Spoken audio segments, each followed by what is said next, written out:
les chapitres 5 et 6, j'ai mis le titre « Retour impossible », car le thème de retour est central dans les textes bibliques.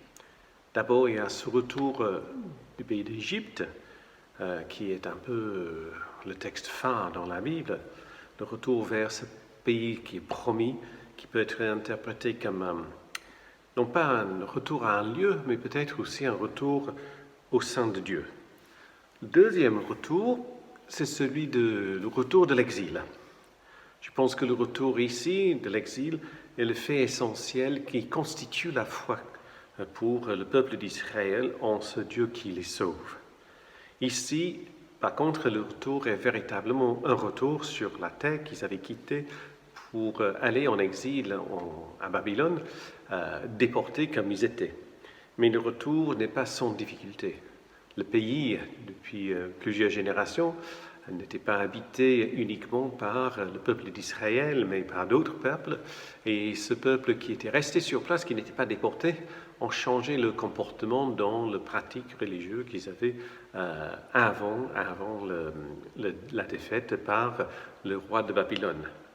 Et donc, les gens qui reviennent, ils reviennent avec la question quel est le projet? Quel est le projet économique, politique, spirituel pour ce pays, pour reconstruire ce pays, pour pouvoir vivre ensemble? Et la Bible nous livre plusieurs options que nous pouvons lire dans le livre de Ruth, par exemple, ou encore très différents dans le livre de Néhémie. Alors, dans le texte qui nous concerne, donc les chapitres 5 et 6 d'Osée, c'est le Seigneur qui commence par son retourner chez lui, si on peut le dire.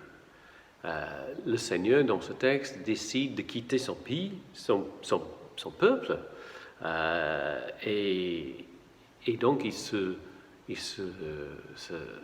retire totalement.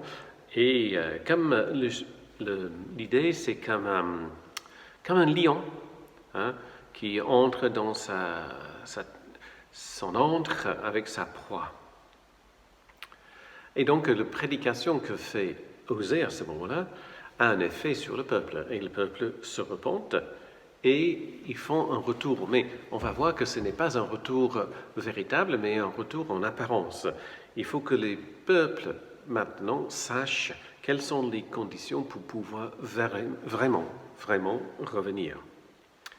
Donc, c'est dans le chapitre 5 que Dieu annonce que je vais chez moi. Dieu ne subit pas cette absence, pas du tout, mais c'est Dieu qui décide de se rendre inaccessible.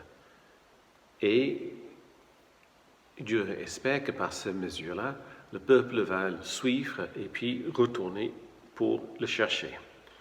Et c'est dans la détresse que le peuple retrouve le chemin de retour pour aller dans le face-à-face avec Dieu. Rechercher la face du Seigneur, comme se dit dans le texte, c'est de se mettre en sa présence et en son amour. Mais pour cela, il faut faire bien plus qu'un ensemble d'actes de culte ou de sacrifices ou offrir les prières même intenses. Le chapitre 6 continue, mais qui s'ouvre avec un nombre d'exhortations. Venez, retournons-nous, efforçons-nous. Nous sommes presque devant un texte liturgique, comme une sorte de prière de repentance au temple le dimanche matin. Alors, quelle est la motivation pour ces exhortations? Est-ce que le peuple a pris conscience qu'ils étaient éloignés de Dieu, ou que Dieu s'éloignait d'eux? Est-ce que le peuple se retourne vers Dieu de le plein gré? Peut-être, mais il y a quand même des événements qui les poussent à changer leur comportement. Et les événements extérieurs, je veux dire. Pour beaucoup, ce changement de cœur est sous la menace d'une grande puissance. Cette fois-ci, c'est la puissance assyrienne. Alors Israël, pour quelque raison que ce soit, Israël se retourne vers Dieu. Mais ce n'est pas vraiment le retour qu'envisageait Osée. En verset 3 du chapitre 6, la confession d'Israël semble réelle et pleine. Efforçons-nous de connaître le Seigneur, il crie. Elle porte sur l'essentiel, donc c'est-à-dire de connaître Dieu, qui n'est pas une connaissance simplement intellectuelle, mais une sorte de confiance, même plus confiance, totale sécurité en Dieu. Et devant une déclaration de bonne volonté, évidente, comment expliquer la réaction d'Osée, qui est quand même porte-parole de Dieu lui-même? Osée prend la parole au nom de Dieu pour dire que même si Israël est attaché à l'alliance, cet attachement manque de profondeur. Il voit que le peuple est aussi lié au cycle de la religion de Baal, et que les références dans les textes de leur comportement, c'est plutôt à une autre vision de Dieu et de religion. Et que Osée discerne chez le peuple une confusion entre Dieu, le Seigneur, donc d'Israël, et ce Dieu cananéen. Osée perce la superficialité et le manque de sérieux dans leur attachement à Dieu.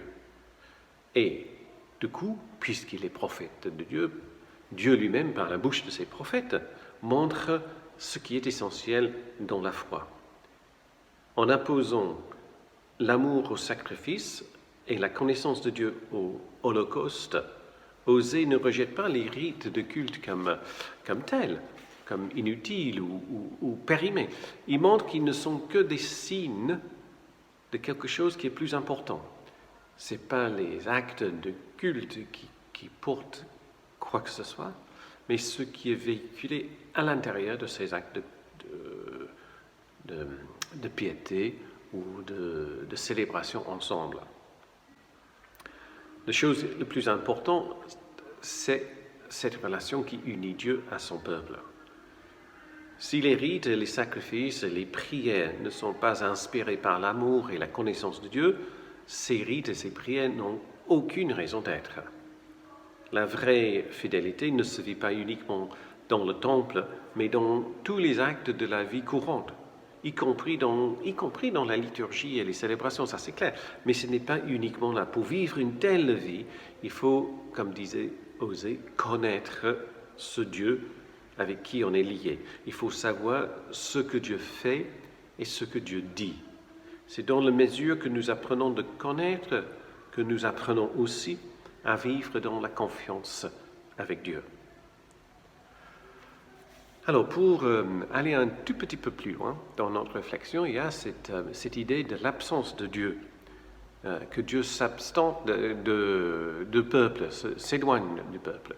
C'est une idée un peu déroutante peut-être aussi, mais donc cette absence n'est pas un signe de l'impuissance de Dieu face à cette force assyrienne qui va venir, ni c'est à cause de l'infidélité du peuple.